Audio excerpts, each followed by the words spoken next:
major theoretical strands of research methodology, right? What do we have here? So some of the questions that we have here: methodology is a system of rules, principles, and procedures which form scientific investigation. Comment: elaborate the main tenets of interpretative perspective in sociology. In what way interpretative method is different from the positivist approach, etc. So this is, we are kind of clubbing various strands, and we are also bringing in the non-positivist methodology. So let's look at these very quickly. Now, methodology, this is important, right? What is it that we mean by, generally speaking, people confuse methodology with method. They are not the same. They are connected, but they are not the same.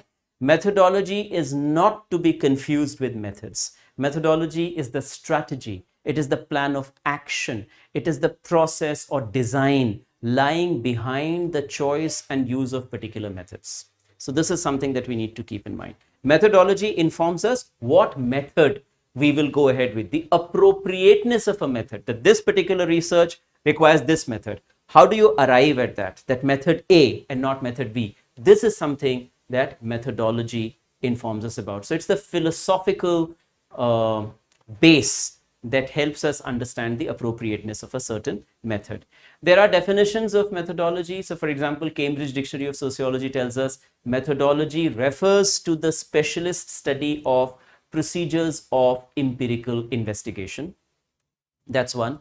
There is Sage Dictionary of Sociology that tells us methodology is the study or knowledge of methods and includes philosophical reasoning about their appropriateness. So you can always choose, and whenever there's a question on methodology, you can always have these definitions. One of these, of course, not both.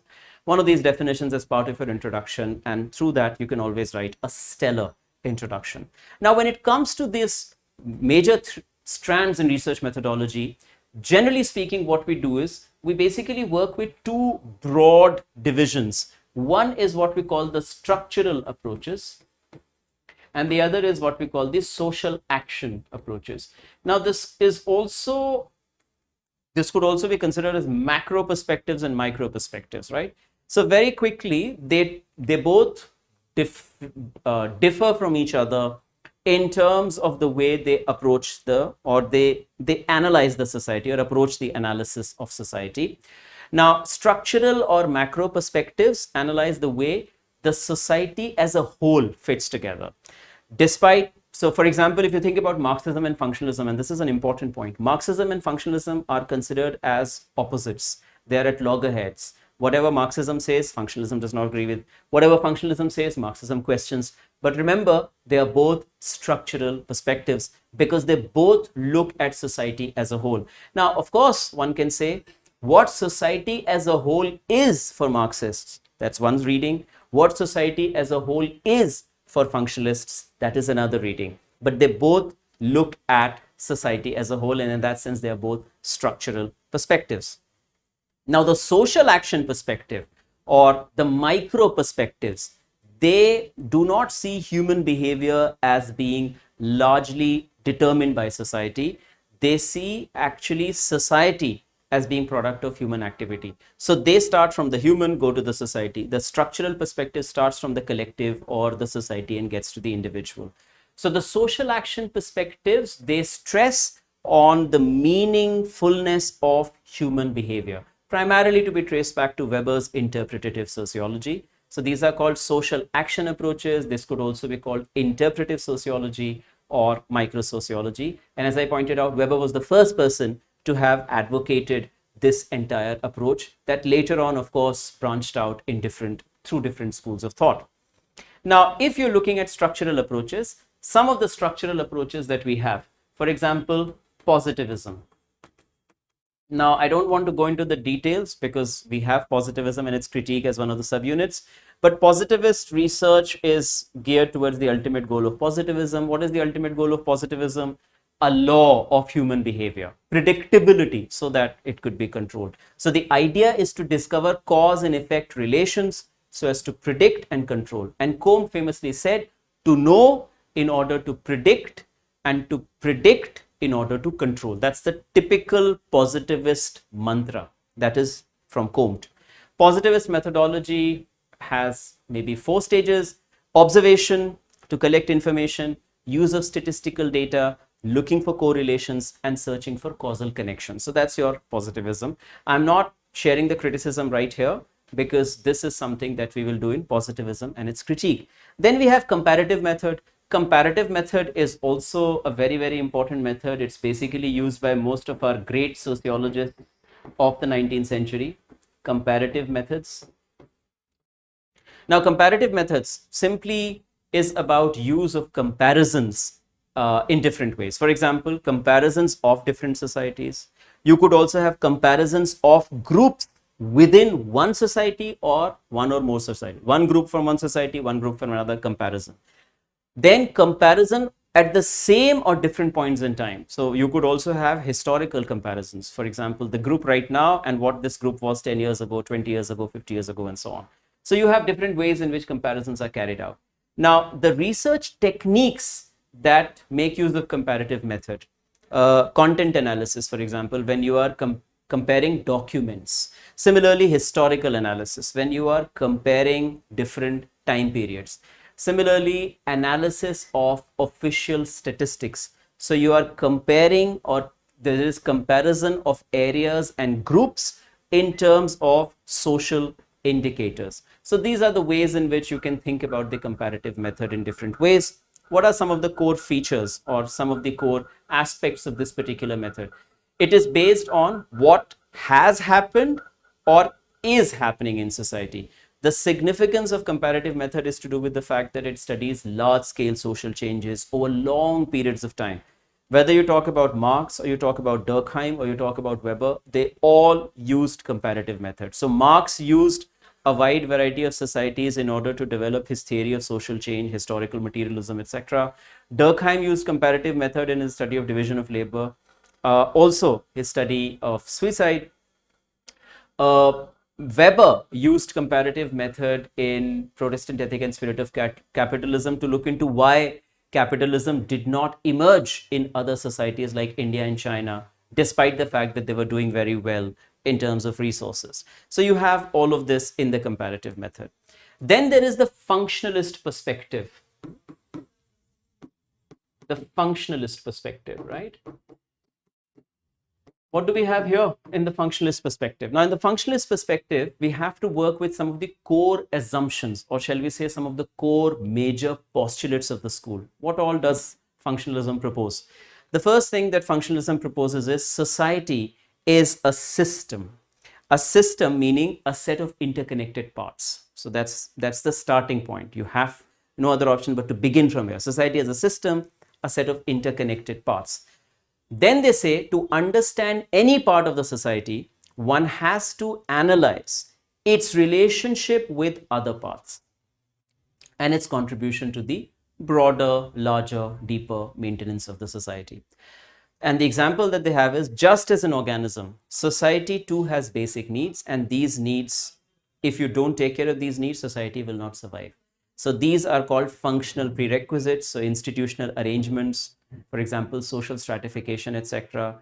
Then you have to make sure, or the society makes sure, that any event that can potentially terminate a society, that is prevented. So this is something that society's wisdom automatically does not let happen. Society must have minimum amount of integration. So not extraordinary integration, but that much level of integration that is required for society to not fall apart. This is something that is always a prerequisite.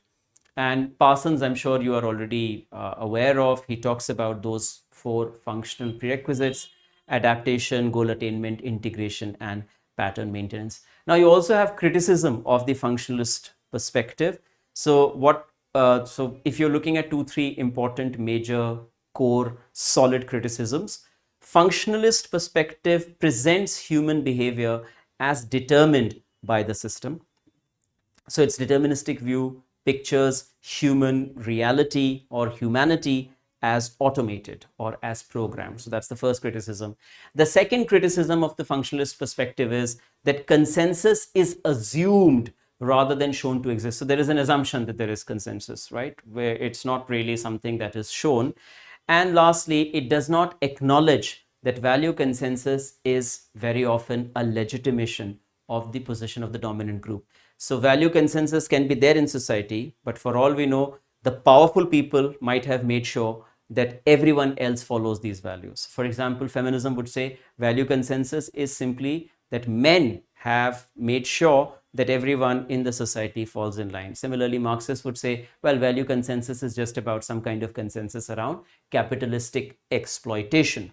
So that's your functionalist perspective. Now, looking at the conflict perspective, which is also a structural perspective, the conflict perspective. Now, what is it that the conflict perspective or the conflict school is offering? Now, conflict school is basically a broad reference within which you have different schools. But simply put, if there is one thing that is absolutely central to the idea of conflict theory, it is that basically it is structural. These are macro perspectives. But the important thing is they point out, all of them, whichever conflict school we are referring to, they point out there are groups in society that have different interests. So that's the starting point. Then they say the social arrangements of the society tend to benefit some groups at the expense of others. So that is another thing. The other, then following that, they say, given the existence of differing interests, the possibility of conflict is ever present. So the society will always remain in conflict unless structurally things are changed. So the important point to remember in relation to conflict school or conflict theory is that there is existence of groups with different interests, but it does not necessarily mean that they will be fighting it out loud, brazen, violently all the time. What happens is usually the dominant groups are able to persuade the powerless or the weaker groups that whatever is being done in the society is in the interest of the powerless. So conflict is there, but conflict is routinized, it is institutionalized. Now, unlike functionalism that insists on cooperation, order, etc., conflict theory stresses on competing groups, that there are scarce resources and groups are competing with each other. Now, what are the different perspectives in conflict school? So, of course, the first and foremost is Marxism. Now, Marxism, of course, is a very, very important reference. In Marxism, what you are already aware of, macro historical view, conflict between the major social groups. One group has everything, the other group does not have anything. It holds that the social order is maintained by domination and power. Social order is not maintained by conformity and consensus, something that functionalists say. It also seeks to explain political and economic events in terms of a perpetual struggle, a continuous, unending, incessant struggle over finite resources. And the core assumption of Marxist theory is that there is structural inequality, there is competition, and the only way in which you can do away with this is by bringing in a radical revolution, a complete annihilation of the entire setup. Now, there are, of course, criticisms of Marxism, and simply put, I'm sure you are already aware of, but if you have to really boil down, if you have to really narrow it down to just 2-3 very core, sharp criticisms, one criticism is that class conflict itself got institutionalized, meaning that class conflict became something that society is now very chilled out about. So it's institutionalized. It has become part of our daily routine. So it will never lead to that revolution that Marx so powerfully, gloriously spoke about, wrote about. The second criticism is economic factors do not necessarily always determine every other aspect of the social structure. Indian society is a foundational example. Caste, for example, determines a lot of things, but it's got nothing to do with the economic structure. And then thirdly, significant inequalities even plagued communist societies. So the so-called communist societies also have inequalities. So this idea that inequalities are there in capitalist societies and not to be there in socialist communist societies, that also does not really have any proper, shall we say, proof. So this is another thing that we can always think about when we are looking at the criticisms of Marxism. Then you also have Neo-Marxism, again an expected short note. Neo-Marxism, right? Now, Neo-Marxism basically tells us that that the new developments that have happened. So, Neo-Marxism is a 20th century approach. Within the broader frame of Marxism, it tries to make sense of new developments that have taken place in late capitalism, advanced capitalism, and as a result of that, the new stuff that's happening in Western Europe in the 1930s, 40s. So, this is basically criticism of conventional, traditional Marxism, and this comes in because Max Weber has already pointed out series of issues with Marxism. There are new developments in capitalism, so these new developments are referred to. Then there are new political developments like fascism, Nazism, etc. There is new development called authoritarian leadership. For example, Stalinism. Joseph Stalin is becoming this very, very autocratic, dictatorial sort of a leader. So the neo-Marxists are trying to make sense of all of these things: late capitalism developments, authoritarian personalities, new questions pertaining to culture, fascism, Nazism, Stalinism, etc. Now, some of the core aspects of neo-Marxist approach are they do not only look at the economic factors, they talk about importance of culture, they talk about new ways in which importance of ideology can be referred to. Neo-Marxists also say that the ruling class does not always go against the ruled class. The ruling class also makes concessions for other groups in society, and through these concessions, the ruling class is able to win their support. So this is what we call institutionalization of class conflict. And the third point that neo-Marxists make is that not only are these classes, that is, the industrialist and the workers, these are not just the only classes. We also have what we call division within classes. So for example, we have agricultural workers as one class, we have industrial workers as another class. So this is something that neo-Marxists tell us. They also tell us about the broader domain of conflict, wherein it is not just about tussle and fiction and fight and antagonism. They actually talk about negotiations and compromises that conflicts entail.